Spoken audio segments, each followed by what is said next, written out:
is my throat so dry?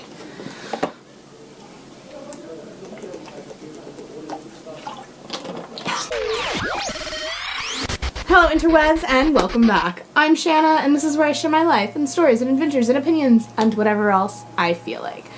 So this video is going to be a little bit different than the normal vlog or random talking or whatever I usually decide to do on here. Not that there's ever really a theme, but I've never done anything like this before. It's kind of a story time, but it's also just me reading basically a diary entry about something that is very important and an incredible experience, and I want to be able to share it with you guys.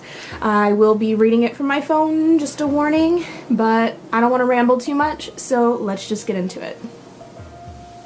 I didn't record anything from tonight, but I think I'm going to talk about it. Tonight, I had one of the best cultural experiences in Japan to date. A couple weeks ago, after attending one of the school clubs, the teacher for that club invited me to my first ever Japanese tea ceremony practice. Now, I could have easily said no, simply because something of that caliber would be incredibly challenging. Although I'm doing my best and studying Japanese, my Japanese is definitely not good. This teacher tries hard and certainly has a better English vocabulary than I do a Japanese vocabulary, but she doesn't speak English.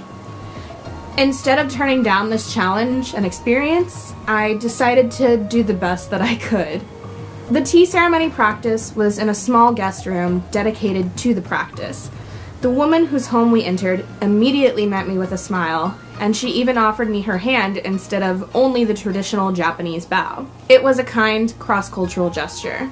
When the ceremony started, I began to feel comfortable because of the warm company, but also very alert and nervous about following the proper etiquette, which I wasn't even sure of.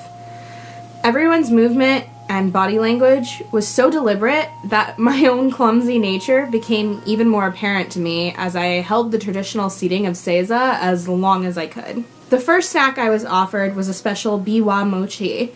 Like most things in Japan, it was seasonal and came from a special tree that grows this time of year around Lake Biwa. It was amazing, to say the least. I followed the directions very closely as I bowed and repeated the phrase our teacher said, carefully picked up my tea bowl, turned it counterclockwise twice, and sipped gently from it. The matcha was bitter and rich, but it was also smooth and quite delicious. The teacher asked me to ask some questions, so I did my best to ask about how old the room was, where the tea in the cups came from, what the writing on the wall meant. I learned that each person gives a nickname to his or her spoon they use to make the matcha tea. My senior colleague named hers First Heart. Our sensei taught me a little about the history of matcha in Japan. Mind you, she was using mostly Japanese, but through my little Japanese, her little English, and my senior colleague's little English, I was able to follow almost everything.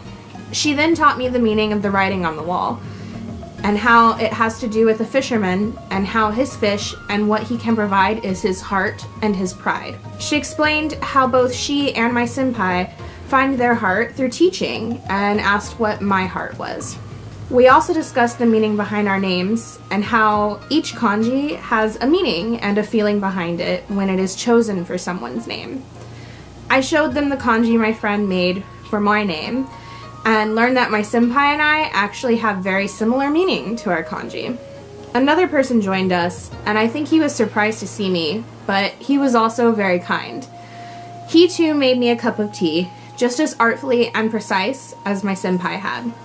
Only his was a little more mellow and lighter than hers had been. They were both, however, delicious. He named his spoon Ao, or Blue Blue, but they explained it was actually meant to mean green green because of his love for the summer season and the colors of the season. Then it was my turn to make the tea, and the real pressure was on. As the precise and deliberate actions were taught to me, I learned a little about the inspiration behind some of the movements. How the way you pick up and hold the ladle is meant to mimic Japanese archery, how the spoon is meant to mimic the katana, and how all of this inspiration is essentially drawn from the samurai. After I made 2 cups of tea for both my senpai and the man, we talked about heart, religion, respect, life, and history. We talked about war and the bombings in Hiroshima and Nagasaki, how Japan now welcomes everyone because peace and love is important and we should take each other's hands. We should also respect each other. Our teacher told me how her teacher is 98 years old, how she held tea ceremonies, if I understand correctly, with the kamikaze pilots before they left or maybe after they left. I'm not 100% sure, but either way, it's amazing. And she explained how the ceremony was then and is still meant to calm and bring inner peace and respect as they hope for outer peace and respect. Now, some of my interpretation of this might be incorrect. Some of the facts I shared may also not be correct. But through broken verbal language, but strong and heartfelt body language, this is what I understood. This was an incredible experience I will never forget. So I guess that pretty much wraps it up for this one, guys. I hope you liked it.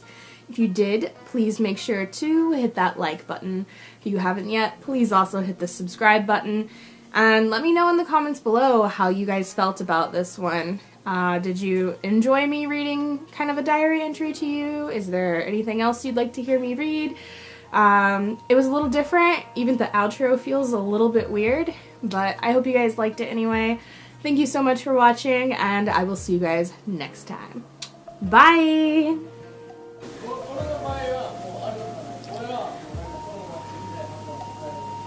If these people outside could be quiet, that would be great. They're yelling boobs in Japanese. Boys are weird.